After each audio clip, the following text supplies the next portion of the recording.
All the way from down under to the Sunshine State, Troy Hazard is an entrepreneur who launched and nurtured 12 businesses ranging from real estate to advertising to marketing, pool service, restaurant franchises, and so much more.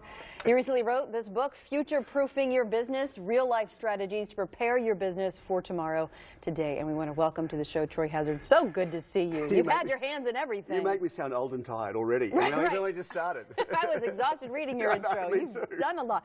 And when you think about what it takes to become an entrepreneur and all of the effort and the risk and putting your capital and your energy and your time towards doing something, and you've done it 12 times over. Yeah. So first of all, what made you want to become an entrepreneur? I didn't have a job. That was where it started. I actually got fired from a radio station years ago. I was working as an audio engineer. And I rang my mother and I said, look, I've lost my job today. The housing market's going well. Let's get into property. We'll flip houses. It'll be great. And she said, that's a good idea, Troy, but you're not very handy. Okay.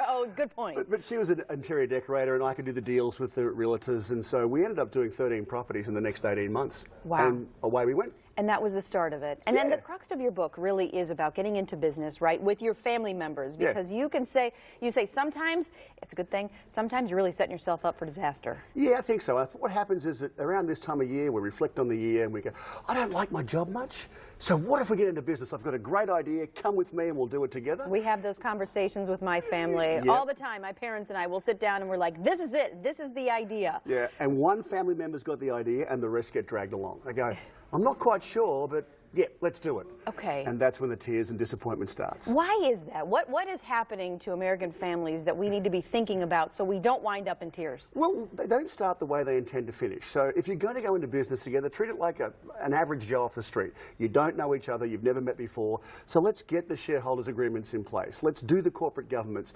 Make sure that you've got all the tools in place in case something goes sideways, because it's easy to get into business, but it's sometimes hard to get out. So you say shareholders and corporate agreement, all that, and then like your mind is blah, blah, blah. I was like, I thought this is just supposed to be like conversational between family members, but that's just important, right, to lay the groundwork? It is, because it escalates really quickly. It goes from a casual conversation to the second bottle of wine and everyone's online registering companies, and then all of a sudden we're in business, and then we head down this slippery slope of how do we get out of it if we want to. Yeah, and knowing each one has their perspective and respective roles and whatnot. Okay, what other advice? So we have that. We have the establishment of how we're going to run the business. Yep. What else do we need to be thinking about? There's a balance of power in a partnership, any partnership, where sometimes one partner is doing more than the other because of the nature of the business. So it's worthwhile having check-ins to see what's going on with each other. Like if I'm doing more this week than you are, let's talk about that and see if we can level out that playing field. Because if one person is doing more than the other, then there's a bit of resentment there. Well, how come I'm in this business with you, but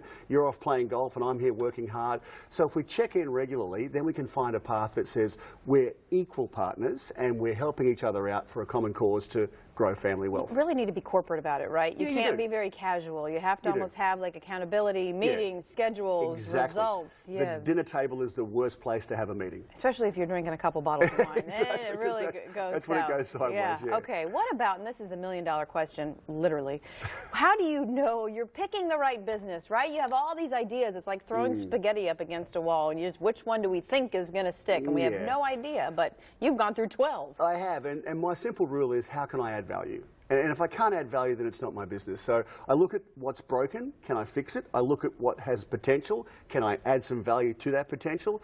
And if I've got the skill set to do that, then it's a good fit. If I don't, then I probably need to walk away and find something that's more suitable to what I can do. Right. Some people want to, try something they've never done before because it's exciting and new, but then you're also maybe a little bit ignorant in the process and how to do it. Yeah, you don't want to be learning as you go. You want to have a skill set that says I can go straight into this business and really do good things. Looking back on it, would you change? I'm sure this is another million-dollar question. Would you change anything about what you've done? Do we have enough time to get through this in 30 seconds?